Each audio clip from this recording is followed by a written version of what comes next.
오늘은 영광을 회복하시는 하나님이라는 제목으로 하나님 말씀 전하도록 하겠습니다.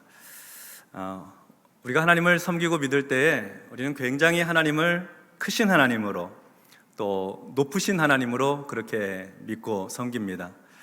그런데 가끔은 인간적인 마음으로 하나님을 대통령 같은 분으로 생각하면서 곁에는 좋은 참모들이 좀 있으실 것 같다 하는 생각을 합니다. 또는 하나님을 대기업의 회장님 같은 분으로 생각해서 곁에 좋은 직원들이 있으실 것 같은 생각도 하게 됩니다. 그렇게 해야지 대통령으로서 능력을 발휘하고 회장님으로서 업무를 잘 보실 수 있을 것 같다는 생각 때문입니다. 사실 대통령도 또 회장님도 자기 혼자서는 모든 일을 다 할 수 없으니까요. 그런데 하나님은 정말 누군가 곁에서 어떤 식으로든 좀 도움을 드려야지 능력을 발휘하시는 그런 하나님이실까요? 다시 말해서 하나님은 우리가 뭔가 좀 도와드려야 되고 시중 드려야 되고 하나님을 높여드리고 영광 돌려야지, 그래야지 역사하시는 하나님이실까요? 사무엘이 어렸을 때, 그러니까 엘리가 제사장이던 시절에 있었던 일입니다. 그때 블레셋과 이스라엘이 전쟁을 하게 되었는데요, 전쟁의 시작과 함께 이스라엘 군사 4,000명이 죽게 되었습니다. 그래서 이스라엘의 장로들이 급히 모여서 의논하였습니다. 상의했어요. 여호와께서 어찌하여 우리에게 오늘 블레셋 사람들 앞에서 패하게 하셨는고, 여호와의 언약궤를 실로에서 우리에게로 가져다가 우리 중에 있게 하여 그것으로 그 여호와의 언약궤로 말미암아 우리를 우리 원수들의 손에서 구원하게 하자 하고 의논하였습니다. 언약궤는 하나님의 임재의 상징입니다.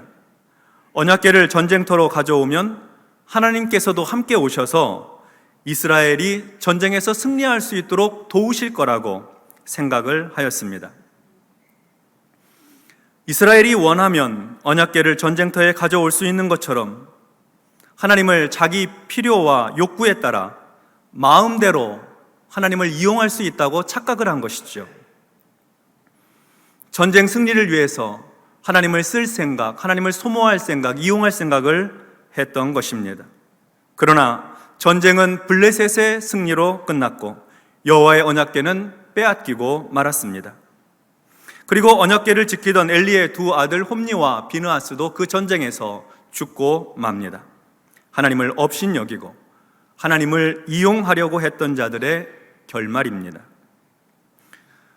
고대 사회의 전쟁은 그들이 섬기는 신들의 전쟁이라고 생각했습니다. 그러니까 이 전쟁은 이스라엘의 여호와와 블레셋의 다곤 신 사이의 전쟁이었던 것입니다. 그리고 다곤이 여호와를 이겼습니다. 블레셋 사람들은 여호와의 언약궤를 전리품으로 삼아 아스돗에 있는 다곤 신전에 가져다 두었습니다. 다곤에게 전리품으로 여호와의 궤를 바치는 행위였습니다. 여러분 보시는 저 그림이 다곤신의 모습입니다. 상반신은 사람의 모양을 하고 있고 하반신은 물고기 모양이죠. 다음날 아침에 일찍 일어나서 다곤 신전에 가보니 다곤 신상이 여호와의 언약궤 앞에 엎드러져 있습니다. 굴복하여 절하는 모습입니다. 블레셋 사람들 깜짝 놀라서 다곤 신상을 다시 세워놓았습니다. 그런데 다음날 아침에 다시 가보니 이번에도 다곤 신상이 언약궤 앞에 엎드리고 있는 겁니다. 게다가 이번에는 다곤의 목이 잘리고 두 손목이 끊어져 있습니다.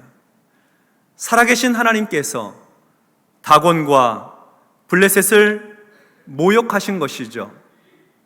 그리고 하나님께서 이 다곤 신전이 있는 아스돗 지역에 독한 종기의 재앙을 내리셨습니다. 아스돗이 망할 정도로 독종 재앙이 임하였습니다. 종기는 오늘날로 하면은 피부병이죠. 그리고 요즘에는 그저 쉽게 치료할 수도 있고 금세 나을 수 있는 질병입니다만 고대 사회에서의 이 종기는 치료할 만한 능력이 없었어요. 그래서 그냥 놔두다가 종기가 부풀어 올라서 골마 터지기도 하고 염증이 번져나가기도 하고, 그 사람의 몸에서 열이 나기도 하고 오한으로 떨기도 하고, 그러다가 폐혈증이 되면 사망에 이르기도 하는 아주 무서운 질병이었습니다. 그 시절에는 항생제가 없었거든요. 치료할 만한 능력이 없었기 때문에 종기 때문에 죽는 일들이 많이 있었습니다. 우리나라 조선시대에도 왕들 가운데 종기로 인해 죽은 왕들이 있다 하는 기록이 남아있을 정도입니다. 독종 재앙으로 망하게 된 아스돗에서 사람을 보내 블레셋의 지도자들을 모읍니다. 이스라엘의 신의 괴를 어떻게 처리해야 될까? 블레셋 지도자들은 블레셋 중심 도시 가드로 옮기기로 결정을 하였습니다. 그래서 아스돗에서 가드로 여호와의 궤를 옮겼습니다. 그랬더니 이제 가드에 아주 심히 큰 환란이 임하게 됩니다. 큰 자나 작은 자나 할 것 없이 독한 종기의 재앙으로 고통을 받습니다. 그래서 여호와의 언약궤를 다시 이제 에그론으로 보내려고 하였습니다. 그러자 에그론 사람들이 우리 성읍에 절대로 이 궤를 들여올 수 없습니다 하고 막는 거예요. 반대하는 거예요. 그도 그럴 것이 여호와의 궤가 있는 곳마다 재앙이 임하니까요. 아스돗에 있을 때는 아스돗에 독종 재앙이 임하고, 가드로 옮겼더니 가드에 재앙이 임하고, 그러니까 에그론으로 옮기고 싶지 않은 거죠. 반대했습니다. 그들 생각에도 여호와의 언약궤가 있는 곳마다 이스라엘의 하나님이 그들을 저주하시고 진노하시고 재앙을 내리신다고 믿었기 때문이죠. 그래서 결국 블레셋 지도자들이 다시 모여서 이스라엘의 그 여호와의 언약궤를 본래 있던 곳 이스라엘로 다시 되돌려 보내기로 결정을 합니다. 블레셋 전 지역에 죽음의 공포, 독한 종기의 재앙이 가득했기 때문입니다. 사무엘상 5장 11절과 12절에 보니까 이에 사람을 보내어 블레셋 모든 방백을 모으고 이르되 이스라엘 신의 궤를 보내어 그 있던 곳으로 돌아가게 하고 우리와 우리 백성이 죽임당함을 면하게 하자 하니 이는 온 성읍이 사망의 환난을 당함이라.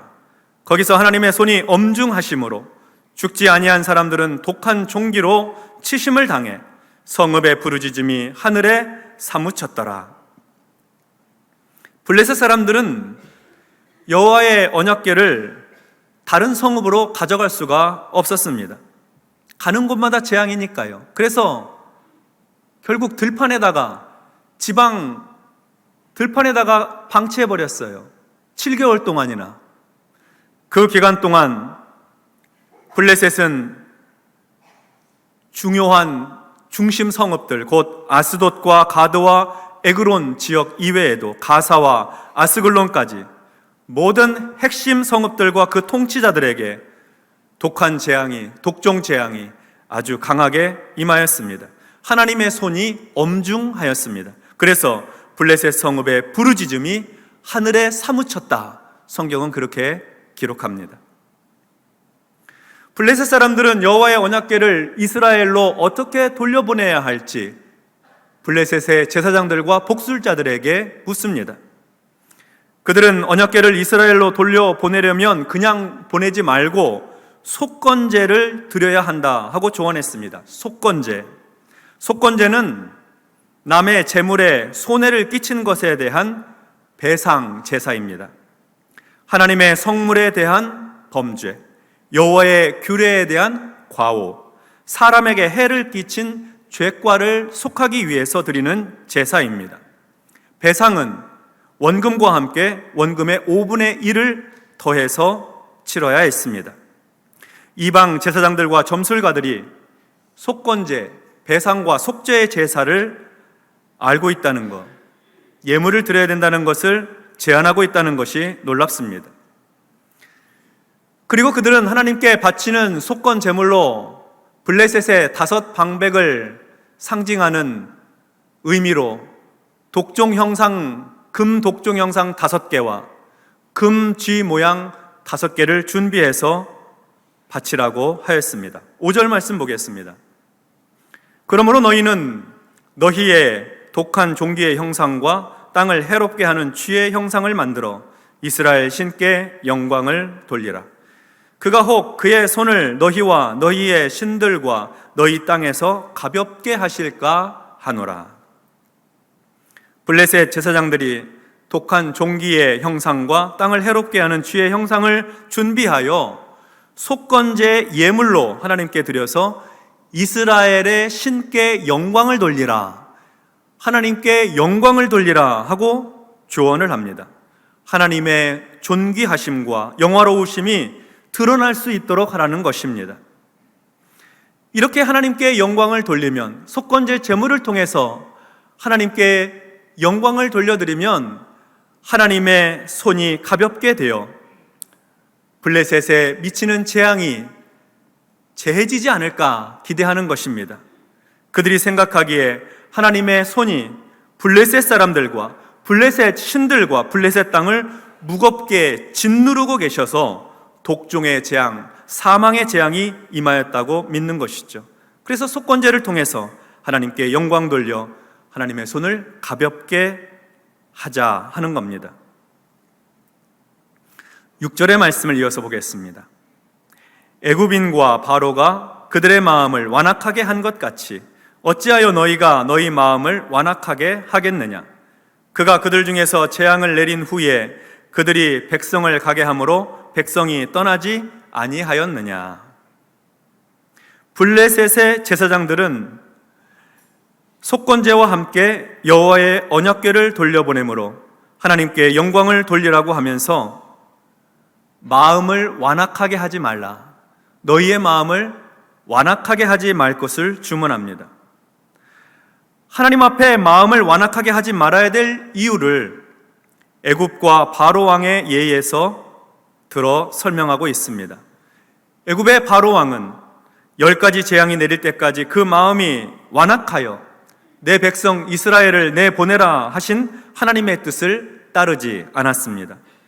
애굽의 모든 장자가 다 죽는 재앙이 임할 때까지 그 고집을 꺾지 않았습니다. 그래서 애굽의 온 지역이 완전히 파괴되었던 것입니다. 그리고 나서야 이스라엘을 애굽에서 떠나게 하였습니다. 이스라엘의 하나님은 그런 하나님이시니 그 하나님 앞에서 블레셋 방백들이여 마음을 완악하게 하지 말라, 이런 말입니다. 그런데 놀라운 것은 이스라엘의 출애굽 사건은 400년 전에 있었던 일입니다. 하나님께서 이스라엘을 애굽의 손에서 건져내시고 구원해 주시고 자유하게 하시고 해방시키신 출애굽 구원의 역사를 400년이 지난 후에 블레셋 사람들도 알고 있는 거예요. 그 하나님의 역사가 얼마나 놀랍고 그리고 큰 기적이었는지 400년이 지난 다음에도 팔레스타인 지역에 사는 사람들 어제의 일처럼 기억하고 있었던 것이죠. 이어서 7절에서 9절의 말씀을 보도록 하겠습니다. 그러므로 새 수레를 하나 만들고 멍에를 메어보지 아니한 전 나는 소 2마리를 끌어다가 소의 수레를 메우고 그 송아지들은 떼어 집으로 돌려보내고 여호와의 궤를 가져다가 수레에 싣고 속건제로 드릴 금으로 만든 물건들은 상자에 담아 궤 곁에 두고 그것을 보내어 가게 하고 보고 있다가 만일 궤가 그 본 지역길로 올라가서 벳세메스로 가면 이 큰 재앙은 그가 우리에게 내린 것이요 그렇지 아니하면 우리를 친 것이 그의 손이 아니요 우연히 당한 것인 줄 알리라 하니라. 블레셋의 제사장들이 여호와의 언약궤를 이스라엘로 돌려보낼 구체적인 방안을 제시합니다. 먼저 새 수레를 하나 만들라고 합니다. 그리고 멍에를 메어보지 아니한 젖나는 소 2마리를 끌어오게 합니다. 그 다음에 소의 수레를 메우고 그리고 송아지들은 떼어 집으로 돌려보내라고 합니다. 수레에는 여호와의 언약궤와 속건제로 드릴 금으로 만든 물건들을 상자에 담아서 궤 곁에 두게 합니다. 그리고 소들이 수레를 끌고 가게 합니다. 그런데 이 소를 끌고 가는 사람은 없습니다. 그냥 소가 알아서 가게 하고 놔두는 겁니다. 그리고 이 소들이 이스라엘 벳세메스로 가는지를 지켜봅니다. 벳세메스로 가면 이 재앙은 이스라엘의 하나님이 내리신 재앙이라고 인정하고, 만약에 다른 길로 가면 이 재앙은 그냥 우연히 일어난 것으로 생각하기로 하였습니다. 블레셋 제사장들이 이런 방안을 제시한 것은 이렇게 하는 것이 불가능하기 때문에 제안한 것입니다. 이런 일이 일어날 수 있는 확률은 거의 없습니다. 두 가지 이유 때문에 그렇습니다. 첫 번째 이유는 이들이 선택한 소들은 멍에를 메어보지 않은 소들입니다. 멍에를 메어보지 않았다는 것은 사람들로부터 훈련받지 않았다는 뜻입니다. 소 어깨에 멍에를 메워 밭을 갈게 하거나 물건을 실어 나르게 한 적이 없습니다. 다시 말해 이 소들에게 통제를 받아서 일하게 한 적이 없다는 것이죠. 사람의 뜻대로 다룰 수가 없습니다. 벳세메스 방향으로 세워 놓았다 하더라도 그곳을 향해 곧장 나아가는 것은 쉬운 일이 아닙니다. 불가능에 가깝습니다. 또 한 가지 이유가 있는데, 그것은 이들이 선택한 소들이 젖나는 암소들이라는 점입니다. 새끼 송아지들이 있다는 말이죠. 어미의 젖을 먹고 사는 어린 새끼가 있다는 것입니다. 그런데 그 새끼 송아지를 어미에게서 떼어 집으로 돌려보냅니다. 그리고 어미 소들에게는 수레를 메우고 벳세메스를 향해 서게 합니다. 과연 이 소들이 어린 새끼가 있는 집으로 가지 않고 벳세메스로 갈 수 있을까요? 가장 강력하다고 하는 동물의 본능적인 모성애를 거슬러 어린 새끼들을 놓아두고 벳세메스를 향해 갈 수 있는 소는 세상에 없습니다. 거의 불가능에 가까운 조건들을 걸고 있는 것이죠. 이렇게 불가능한 두 가지 이유에도 불구하고 만약 이 소들이 여호와의 언약궤를 실은 수레를 끌고 이스라엘의 땅 벳세메스로 향해 간다면 지금까지의 모든 재앙은 확실히 이스라엘의 하나님께서 내리신 것이 맞다는 겁니다. 불가능한 제약을 걸어놓고 벳세메스로 가지 않는다면 우연한 재앙이라고 생각하자는 겁니다. 얄팍한 생각 같긴 하지만 오히려 이렇게 강한 조건이 하나님의 역사를 더욱 분명하게 보게 만들 수가 있습니다. 이 일이 어떻게 되었을까요? 12절 상반절과 14절 상반절을 보겠습니다. 암소가 벳세메스 길로 바로 행하여 대로로 가며 갈 때에 울고 좌우로 치우치지 아니하였고, 수레가 벳세메스 사람 여호수아의 밭 큰 돌 있는 곳에 이르러 선지라. 암소들이 벳세메스 길로 바로 갔습니다. 갈 때에 새끼들 생각에 울기는 하였지만 좌우로 치우침이 없이 대로로 곧장 가서 이스라엘의 벳세메스에 이르게 되었습니다. 멍에를 메고 인간의 통제와 훈련을 받아본 적이 없는 소가 벳세메스 길로 곧장 갔던 것입니다. 젖먹이 새끼에 대한 어미의 동물적 본능이 강한 짐승, 이 소가 벳세메스 길로 향해 갔다는 것이죠. 불가능한 일, 일어날 수 없는 일이 일어나게 된 것입니다.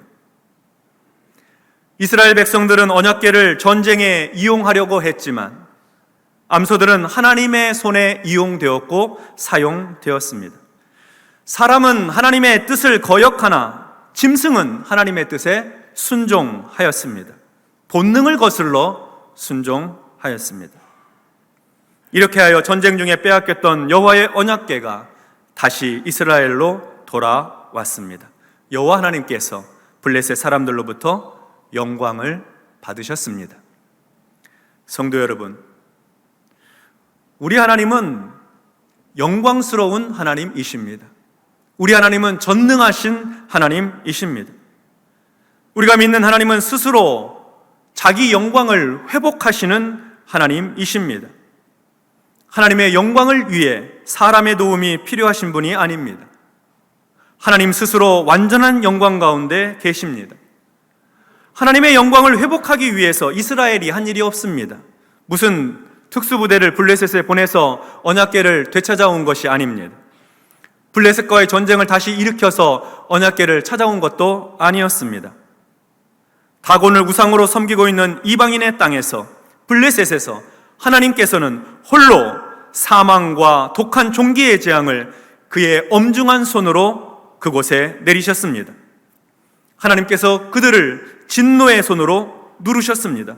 그리고 하나님께서 홀로 블레셋의 속건제 제물과 함께 그 언약궤를 다시 이스라엘로 돌아오게 하셨습니다. 언약궤 자체가 하나님은 아닙니다만 하나님께서 그 여호와의 언약궤를 다시금 이스라엘로 돌아오게 하심으로 하나님은 스스로 영광을 회복하시는 분, 하나님은 온 땅을 다스리고 통치하시는 전능하신 하나님이시라는 사실을 스스로 증명해 보이신 것입니다. 우리가 믿고 섬기는 하나님께서 스스로 완전한 영광 가운데 계신다는 것은 우리에게 어떤 의미가 있을까요? 그것은 하나님만이 우리의 구원자가 되신다 하는 의미가 있습니다. 이것은 우리에게 절대적으로 중요한 의미입니다. 우리를 구원하실 수 있는 분은 스스로 완전한 영광 중에 계시는 분이셔야 합니다. 누구의 도움이나 시중이 필요하다면 그것은 완전한 것이 아닙니다. 아무 도움이 없어도 스스로 자기의 능력을 나타내시고 스스로 영광을 회복하실 수 있어야 합니다. 그것이 완전하다는 의미입니다. 완전하신 분만이 죄인을 구원할 능력이 있고 완전하신 분만이 죄인을 구원하여 온전케 하실 수 있는 능력이 있기 때문입니다. 그래서 우리가 믿고 섬기는 하나님께서 스스로 완전한 영광 가운데 계시는 것은 우리 죄인들의 구원을 위해서 절대적인 필요 충분 조건이 되는 것입니다. 하나님께서도 자신의 영광을 귀하게 여기셨습니다. 이사야 42장 8절의 말씀, 우리 같이 한번 합독하도록 하겠습니다. 나는 여호와이니 이는 내 이름이라. 나는 내 영광을 다른 자에게, 내 찬송을 우상에게 주지 아니하리라. 아멘. 하나님께서 하나님의 영광을 다른 자에게 주지 않으시고 하나님의 찬송을 우상에게 주지 않으시겠다고 하십니다. 그처럼 하나님을 섬기는 우리는 하나님의 크고 광대하신 영광을 오직 하나님께만 드려야 하겠습니다. 하나님께 드려야 될 찬송을 오직 하나님께만 불러야 하겠습니다. 하나님은 만홀히 여김을 받지 않으십니다. 하나님은 홀로 스스로 완전한 영광 가운데 계십니다. 우리는 그 하나님을 섬기는 사람들입니다. 이 한 주간도 하나님의 영광에 합당한 영광을 올려드리고 하나님의 이름에 합당한 찬송을 올려드리는 가슴 벅찬 한 주간이 되시기 바랍니다. 우리가 믿는 하나님은 작은 하나님이 아니십니다. 우리 생각에 갇혀 계신 분이 아니십니다. 하나님은 크고 광대하신 분, 스스로 완전한 영광 가운데 계신 창조의 능력을 가지고 계신 하나님이십니다. 그 하나님께서 우리의 생각을 아시고 삶의 어려움을 아시고 우리의 형편을 알고 계십니다. 우리를 회복하시고 도우셔서 하나님을 향한 영광의 찬송을 마음껏 부를 수 있도록 우리에게 복 주시기를 주의 이름으로 축원합니다. 기도하겠습니다. 하나님 아버지, 감사합니다. 스스로 영광을 회복하시는 그 하나님을 섬길 수 있게 해주셔서 감사합니다. 완전하신 창조주 하나님, 크고 광대하신 하나님을 높여드릴 수 있도록 우리에게 믿음 주신 것을 감사합니다. 삶의 크고 작은 어려움이 하나님의 그 놀라운 영광 앞에서 작은 것임을 생각할 때에 주님 앞에 엎드려 구하고 간구하는 성도들 기도를 들으시고 응답하셔서 이 한 주간도 주님의 높고 위대하심을 찬송하게 하여 주시옵소서. 예수님의 이름으로 기도하옵나이다. 아멘.